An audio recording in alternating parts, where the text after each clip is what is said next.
the tenacity it takes to face your inadequacies and continue to try, that's where we've succeeded. What I'm good at and what we're good at together is not being right all the time. It's basically learning from your mistakes. Most successful people in the world are the people that can self-soothe. So can you avoid being triggered? If you're being triggered and you look outward and you're angry at the person that triggered you, that's weakness. You are manifesting weakness, and you have to go, ooh, that means I have an insecurity around this thing. I need to address my insecurity, and then that's going to put you in a far more powerful position to move forward. People that are successful, they can self-soothe, they can stay emotionally calm in the midst of a storm. When everybody else is panicking, they're only looking at solutions. Most people can only see, these are the 152 ways that this could go wrong. No matter how outrageous, there is a way to pull this off. Stop telling me all the things that aren't going to work. Tell me the thing that is going to work. And successful people are about that. They are good decision makers. They are hyper resilient. They don't stop at failure.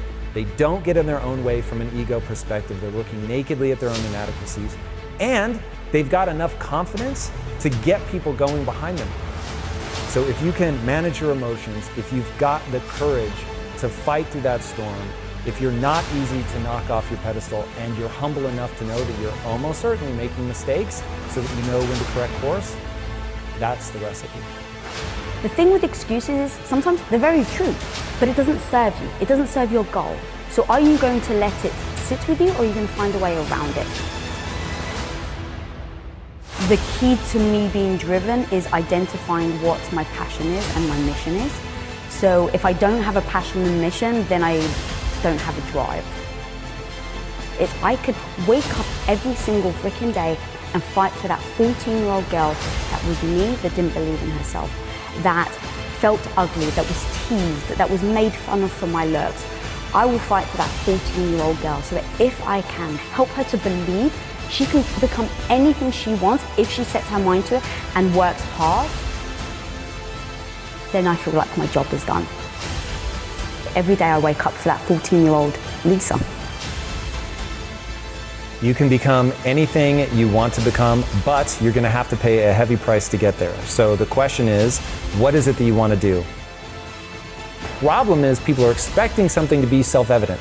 They are told a lie that they're born with a purpose. You're not born with a purpose. You're going to decide that this passion, this thing that you've worked your ass off to get good at, that allows you to serve not only yourself but other people, that's now your purpose. Nothing is ever going to be self-evident. You're never going to come across something like, this is what I meant to do with the rest of my life. You are going to find something that gives you more energy than it takes.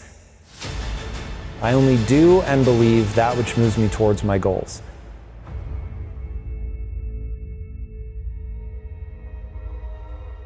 And so everybody in Impact Theory University, if you ask them, which I do frequently, what's the epitaph I want on my tombstone? It's you're having a biological experience. I really want people to understand, like, you can learn about the brain and it will reveal things to you about yourself that'll be unbelievable. If you're trying to get in a relationship, if you haven't read books about the difference between men and women, you're in real trouble. The world will be very confusing to you if you think that men and women are the same. So understanding the biology of this stuff, that was one of the big turning points in my life that finally allowed me to believe in a growth mindset. Was I just started researching the brain. And it was like, oh, there's this thing called brain plasticity. Your brain actually changes no matter how old you are. Your brain changes. And I was like, okay, well, if that's true, then if I put time and energy into something, my brain will change, I'll get better at it, and that will improve my skills. And then another obsession of mine is to get people to understand skills have utility. You don't read a book to get an A on the test. You don't read a book to check something off a list. You read a book to learn something that lets you do something in the real world that other people can't do. And so Elon Musk has a great quote, "You're paid in direct proportion to the difficulty of the problems you solve." So you're learning something so you can solve problems, hard problems, that other people can't solve. And so once you understand, oh, this is mechanical. My brain is designed a certain way. There's a certain path that I have to walk to gain skills. And then skills let me do something other people can't do. And by doing things other people can't do, I'm able to serve myself and the group That's fulfillment. Fulfillment's the point. It is so mechanistic. It's all just deadly simple. And when I'm giving honest answers, I'm always looping around, this is how the human mind works. And every time I say something controversial, it's always about biology. Like, if you want to fight it, fight it. You're going to die tired, and I will propel myself forward because I'm not judging what is true. I don't deal with the world the way that I wish it were. I deal with the world the way that it is. The thing with excuses is sometimes they're very true, but it doesn't serve you. It doesn't serve your goal. So are you going to let it sit with you, or are you going to find a way around it? So let's say a lot of people's reasoning, which was ours originally when we wanted to make movies, is we don't have enough money. So we're just going to go and do this thing until we have enough money. We don't have enough time. And the truth is, if you play the no BS, what would it actually take? And you say, I don't have enough money.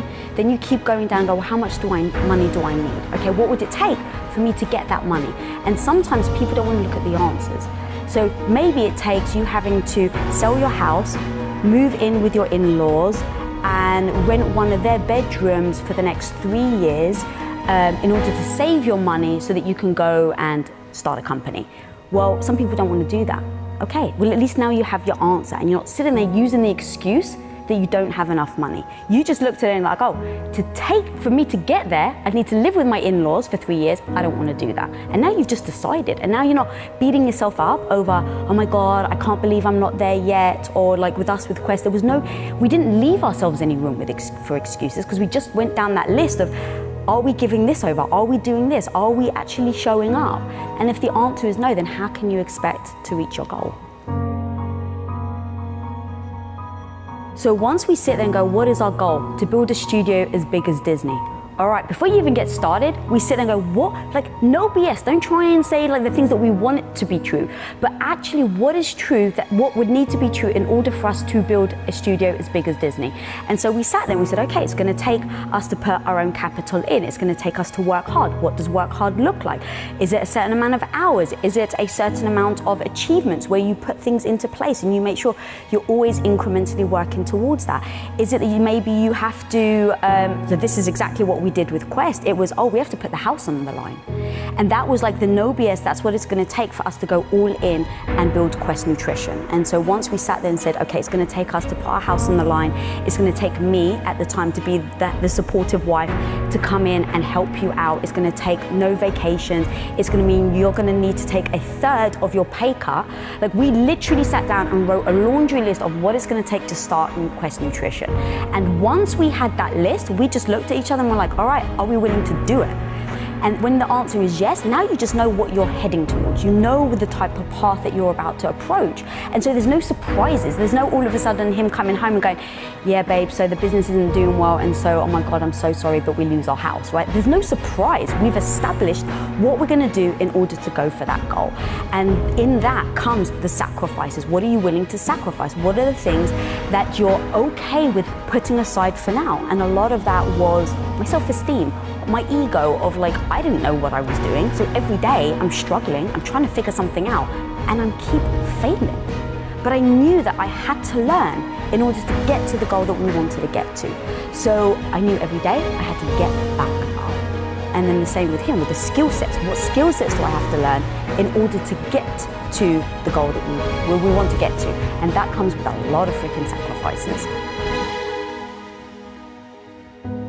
I'm no longer going to value myself for being good, smart, right, worthy. I'm going to value myself entirely for figuring out what I need to get good at to achieve my goals, and then I'm just going to do that. And I'm going to do it knowing that success cannot be guaranteed.